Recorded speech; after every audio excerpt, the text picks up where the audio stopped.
2024最新美国恐怖片《衣橱里的骷髅》精彩上线，生命的代价是如此之重。护士大乔在的医院正上着班，突然又出现一个恶灵，一晃又消失了，吓得大乔赶紧离开了医院。刚上车，喘了几口气。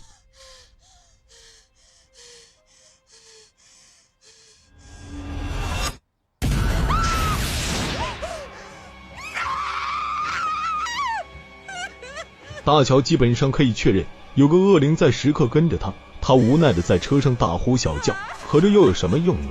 那么大乔究竟遇见了几个恶灵？且听小编娓娓道来。故事要从几日前讲起。那天阿杰夫妇俩起得很早，阿杰要回公司跟领导谈加薪的事。大乔觉得很开心，他听见女儿玛丽喊他，于是从2楼走了下来。他看见一位白衣女人站在玛丽的身后，但是一闪就消失了。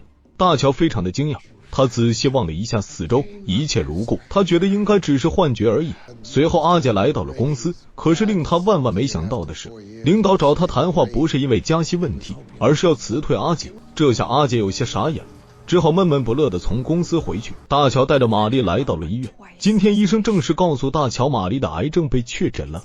玛丽感觉天都要塌下来了，医生表示玛丽随时都有生命的危险，所以要尽快安排化疗，但是这需要一大笔的钱。夫妻俩是工薪阶层，基本上就是月光族。晚上阿杰约了哥哥阿伟来酒吧谈谈如何筹到钱的事。阿伟刚刚从监狱释放出来，他出了好几个主意，但是阿杰都被否决了。他觉得那些来钱太慢，而且还不够。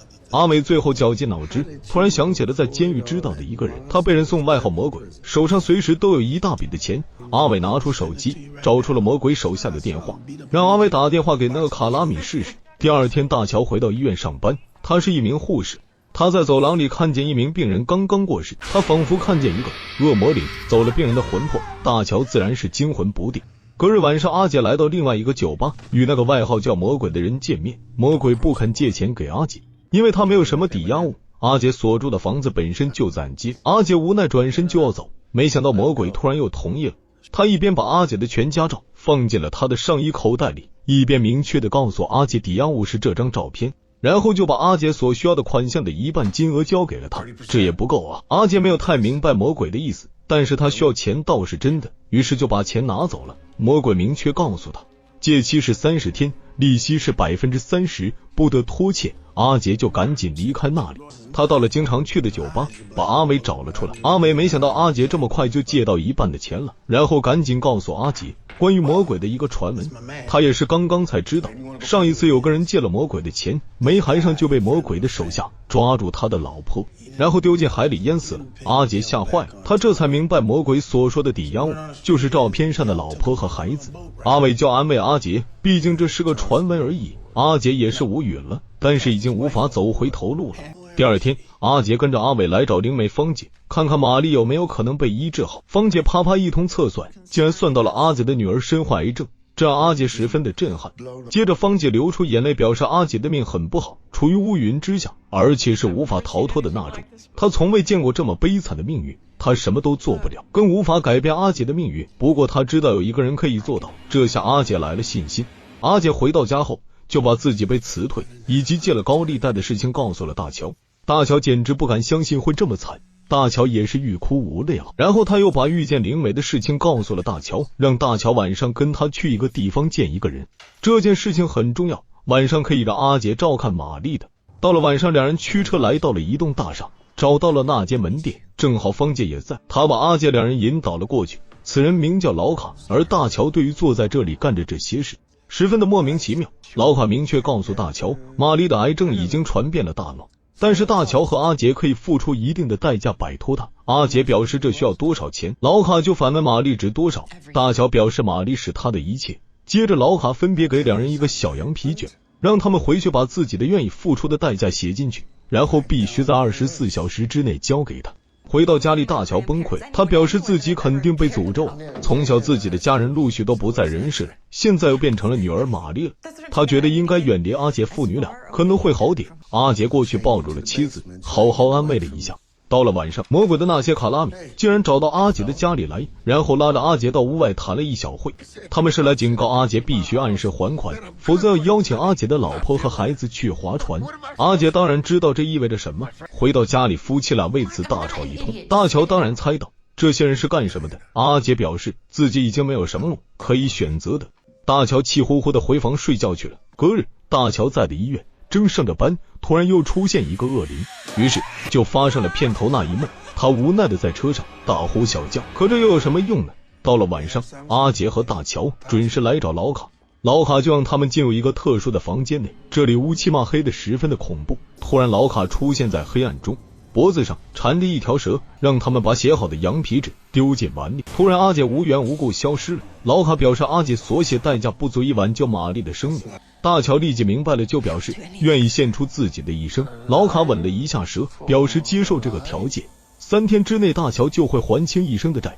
突然两人从床上醒来，他们顿时懵逼了。阿杰和大乔想不明白的是他们怎么回到家中的。隔日阿杰夫妻俩来到医院，医院表示治疗费用都交清，他们俩十分的惊讶。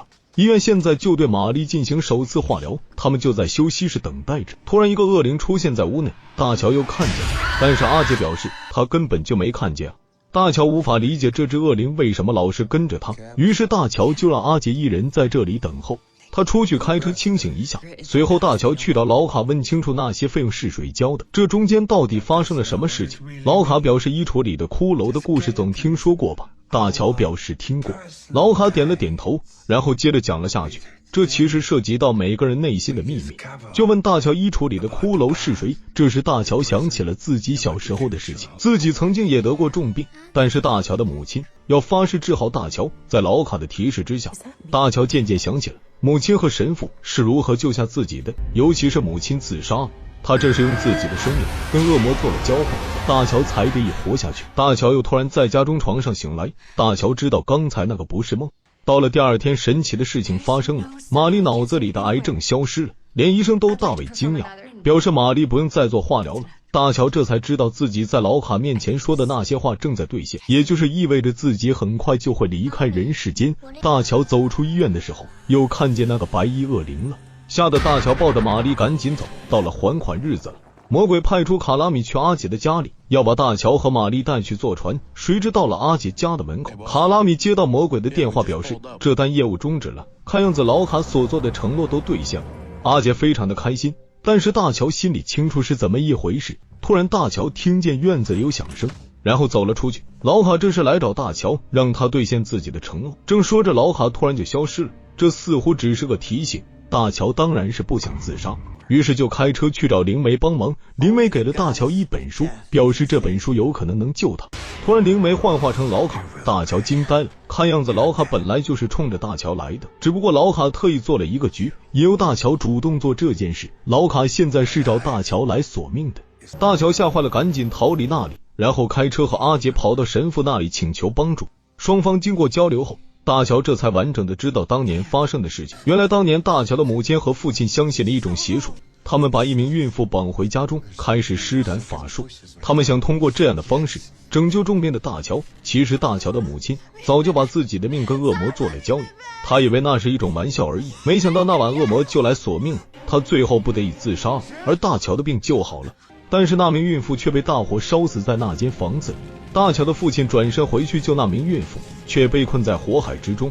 等神父来的时候，只好抱走了大乔。从此大乔就被寄养在别人的家中。神父一直保存着大乔母亲的骨灰盒。就在这时，大乔的父亲杰克出现了，他没有死。杰克表示他一直在暗中关注着大乔，他不敢现身，他也欠着老卡一条命。当年他们所求救的人就是现在的老卡，他就是那个索命的恶魔。大乔和阿姐惊呆了。杰克接着表示，本来癌症就是一种自然的平衡，现在大乔让恶魔破坏了这个平衡，那么大乔肯定是要付出代价的。另外，他的现身也是大乔母亲派他来的，而大乔经常看见的白衣恶灵其实就是大乔母亲的魂魄。他变成了鬼，都暗中在乎着大乔的安危，而这一切源头就是大乔家族受到了诅咒，每一代人都会得重病，解除这个诅咒的唯一方法，就是让大乔母亲的骨灰回到以前的老宅子里埋进土里。随后三人开车回到当年发生火灾的地方，这时守候诅咒的恶魔被惊醒，随后他们挖了一个坑，然后把骨灰盒埋进了土里。就在这时，老卡走了过来，直愣愣地望着大乔，然后又走了。他是来索命的。杰克大吃一惊，就问大乔干了什么。他表示自己为了救玛丽，不得已跟老卡做了交易了。阿杰听到这里，顿时惊呆了。突然守候大乔家族诅咒的恶魔出现，三人赶紧跑进了一个谷仓，恶魔追了进来，很快就把阿杰掐死扔出了谷仓，接着打晕了杰克，然后冲着大乔走来。就在这个千钧一发之时，杰克点燃一个小汽油瓶，然后抱着恶魔同归于尽。因为恶魔是附身在一个稻草人身上，所以这招是有用的。接着大乔母亲的魂魄跟大乔做了最后的道别，告诉大乔这个代价是必须要付出的，然后就消失了。大乔顿时明白了，然后抱紧恶魔，火势越来越大。等阿杰醒来，大乔也消失了。影片到此基本结束。我认为本片拍摄的还行，满分5星我给打分3星。本片的故事设定其实是很不错的，他在讲述一个离奇的故事，那就是一个家族被古老的诅咒世代困扰，下一代人的传承都是要靠上一代人的牺牲作为交换的代价。但是这个诅咒在机缘巧合之下，最后被终结在大乔的手上，展现2代人的伟大母爱。本来是如此棒的故事，却被导演拍摄过于温情，前半部分稍微有些拖沓，恐怖氛围的营造比较低水平，守候诅咒的恶魔造型过于平庸。只是可惜了这个剧本，男女主角的演技都很在线，需要眼泪的时候就立马流了出来，算是比较有水平了，在假期期间看看也无妨的。好了，谢谢大家捧场。